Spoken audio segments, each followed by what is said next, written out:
I, 20 female, have always been close to my brother Alan, nearly adult. We've been friends since the day he was born, and though he gets on my nerves as most brothers do, I still love him more than anything and like having him around. When I moved out of our parents' house at 18, I left my brother with a spare key and told him he could come over whenever he wanted or needed to. Since I moved out, Alan has come around to my apartment pretty much every day. He and our parents have been arguing a lot lately, and my apartment has become his safe haven when he needs it to be. Lately, their arguments have been getting increasingly worse. Most of the conflict has come from our dad, honestly. He's had an issue with the way Alan dresses and expresses himself. A month ago, Dad found an eyeshadow palette in Alan's room and decided to destroy it because he didn't think his son should be wearing makeup. Alan was really devastated, and so to try and cheer him up, I bought him some other palettes and told him that he could keep his makeup and stuff at my place so that our parents wouldn't find out. We've been doing this for a while, so all of Alan's stereotypically feminine belongings, dresses, makeup, etc., are kept in my house for him to have when he comes over. A few days ago, my brother called me crying and said that our parents were yelling at him for continuously disobeying their rules about the things he's allowed to wear and do. Our dad said nasty things that I can't type out without risking deletion, but they were bad. I went over there and got my brother so that I could drive us home. He said he isn't planning on going back for a while, and I honestly don't blame him. He stopped answering our mom's calls and texts, so she started calling me instead. She told me that I needed to convince my brother to come home and stop enabling all the things he's doing that we were raised to disagree with. She thinks I'm undermining her and my father's authority by supporting Alan's choices, and that they both want what's best for their son at the end of the day. I told her that if they keep bullying their child for trying to be himself, they're going to end up not having a son to worry about at all, because ignorance like theirs has sent people to their graves, and I, for one, will never forgive her if I have to see Alan's name etched in stone.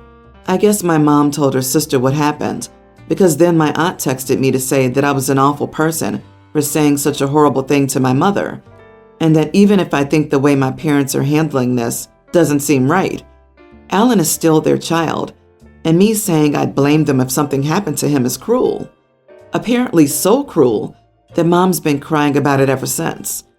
I just want to know if I went too far with my words, or if it was something my mom needed to hear. Not the idiot. Whether he's going through a phase or discovering his identity, he's not harming anybody. Them stressing him out, however, them forcing him to do and be something he doesn't want to be, is extremely mentally debilitating for him. You being there for him and supporting his choices are his only light in this dark tunnel around him. If they don't accept him or learn to live with his choices, they will lose him as a son. And if they keep pushing you to be the same, they may lose you as their child as well. Agree. Telling her she's about to lose him should be a wake-up call for her. Honestly, I'd send her all the information I could find on the realities of this situation. She's convinced that they're doing what's right, but there have been many parents who didn't really believe how bad it could be until it was too late.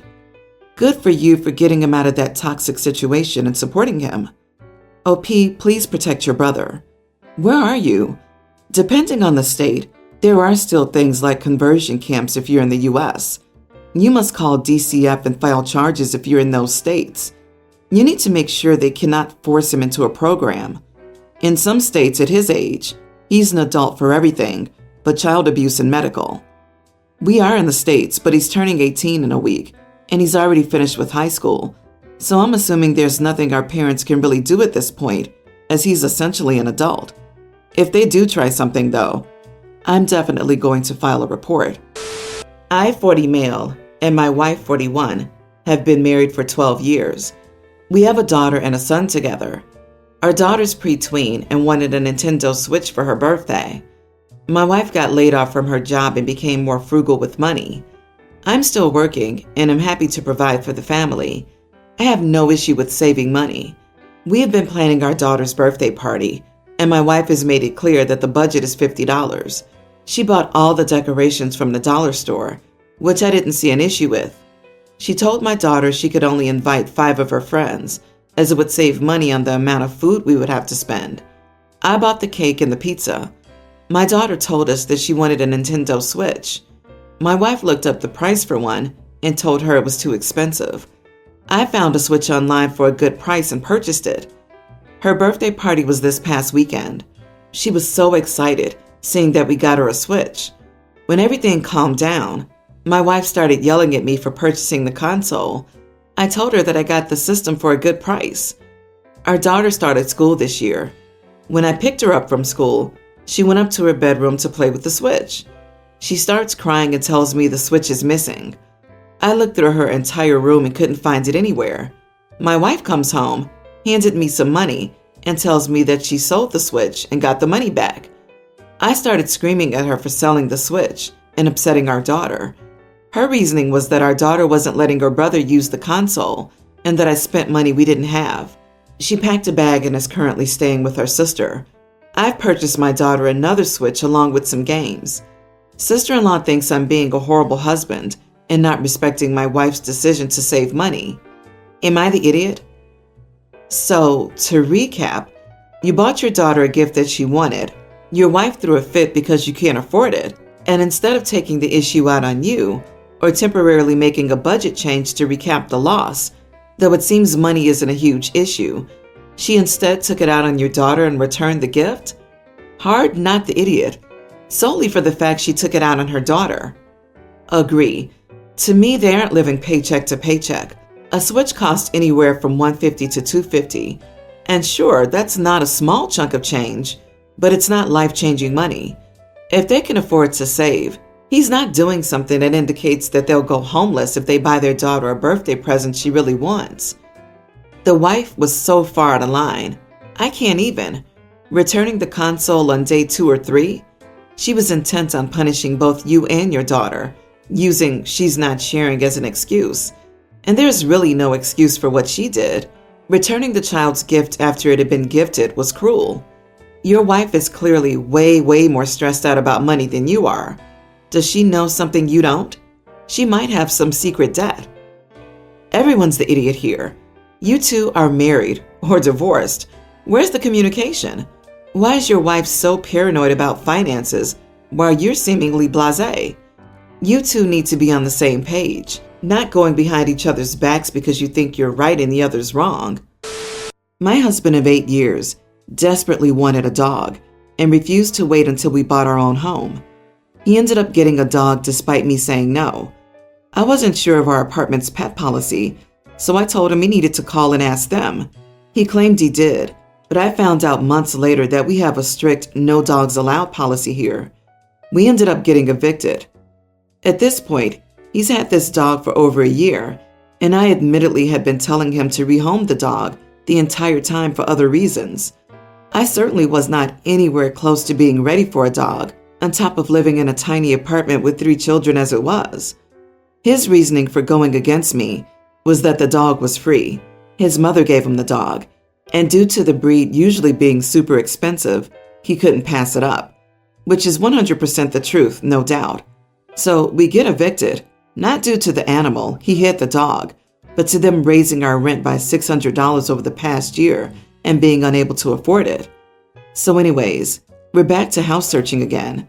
We only have 14 days left before we need to vacate the premises.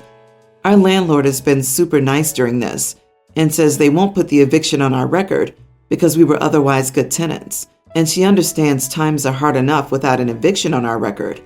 So we've been searching high and low, but every single available place either has a strict no pets or is way too high priced for us. The only ones we can afford are the ones that say no pets. I was asked by a landlord yesterday for a down payment to a 3-bedroom, $800 cheaper than what we're currently paying. And with school starting in a week, I need to jump on this now. We've gotten no other offers. My husband wants to lie and say we don't have a dog. I refuse to do this. I'm not getting evicted over an animal that we should have waited to get in the first place. I told him he couldn't move in with me unless he got rid of the dog or sent it off with a family member until we bought a house. He's now trying to convince me to move in with his family, which I won't do. He says I'm being insensitive and I'm not empathetic to his love for this dog.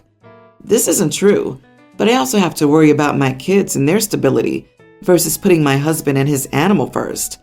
Am I the idiot? Not the idiot. I don't want to jump right to divorce him, but I also really want to jump right to divorce him.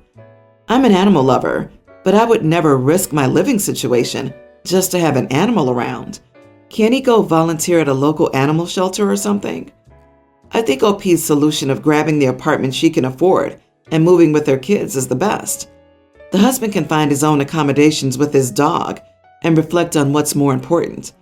He actually sounds as if he'll choose the dog over the family, but at least it'll be out in the open. It's shocking that he's more focused on the dog than the well-being of his kids. He went behind your back to get the dog, especially after you said to check the rental agreement. He lied. You don't actually have a problem with the dog, and honestly, from the sounds of it, you like the dog, but you're looking out for your 3 children, which should be your priorities. Yeah, the with 3 children line was my spit take moment. Until then, I figured this was a 20-year-old dimwit who had just moved out of his parents' house. I'm a dog lover, but I am against people owning dogs when they can't provide proper care. Money's tight, and you have 3 kids. He shouldn't have taken the dog from his mother. I hope you find the dog a better home. When our kids were growing up, my wife had a lot of rules regarding what media she'd let into the house.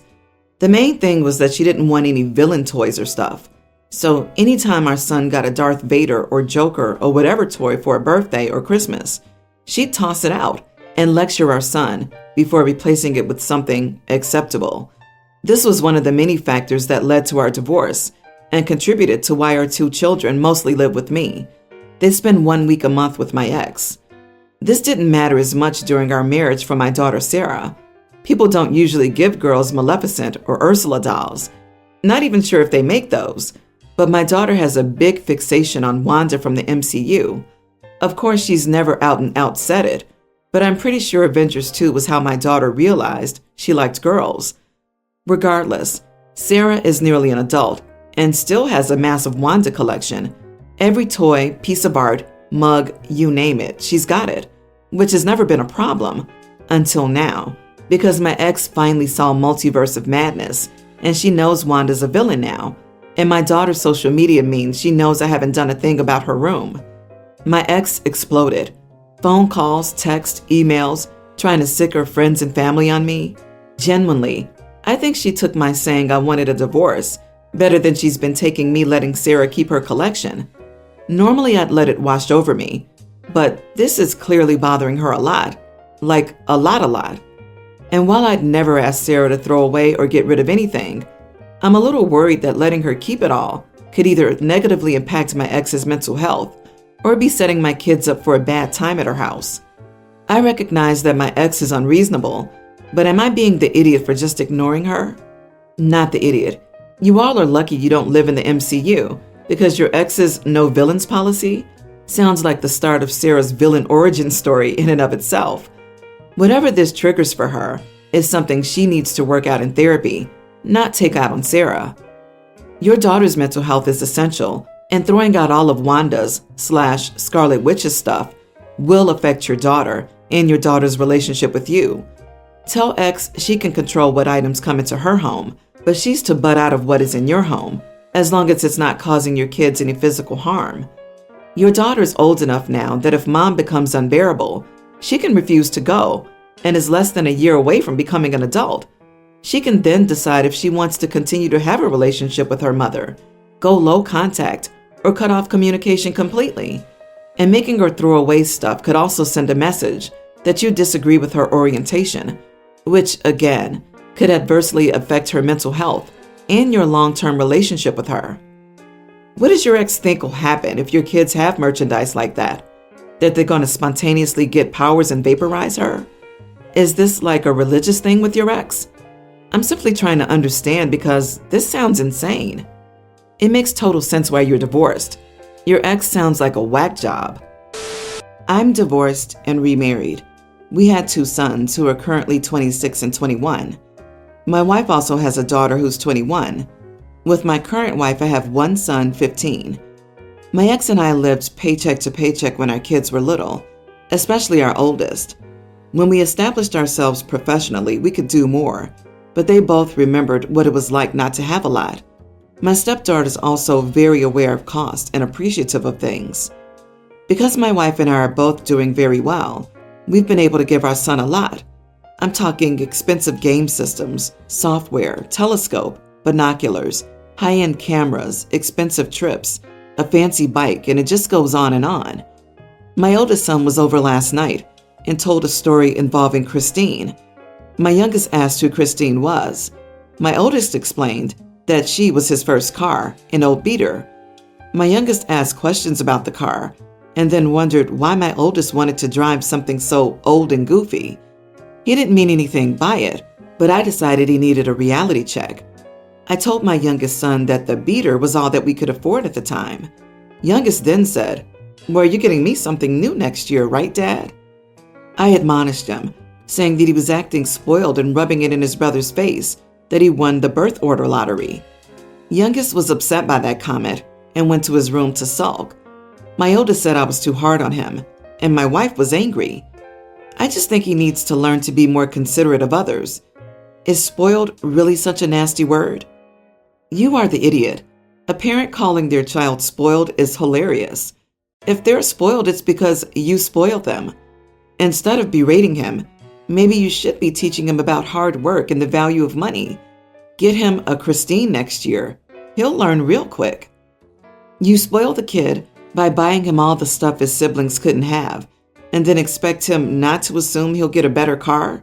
You've created this monster by giving him everything he wants compared to the older siblings. In many families, the income of our parents increasing doesn't say or mean the youngest gets spoiled. There were many other things you could have done with that money other than buying him toys. We all had to have jobs and learn to work part-time, no matter how much our parents made. Not the idiot. Wow, everyone here needs to chill and read more carefully. OP said he told his son he was acting spoiled. I think a teen should have a better grip than asking someone why they would drive a clunker. Also, I think instantly turning that conversation toward him getting a new car next year is a problem. Could OP have been more diplomatic about this? Probably, but I don't think the call out here is unwarranted or unreasonable. A clarifying follow-up conversation about being grateful for what they have is perhaps a good idea.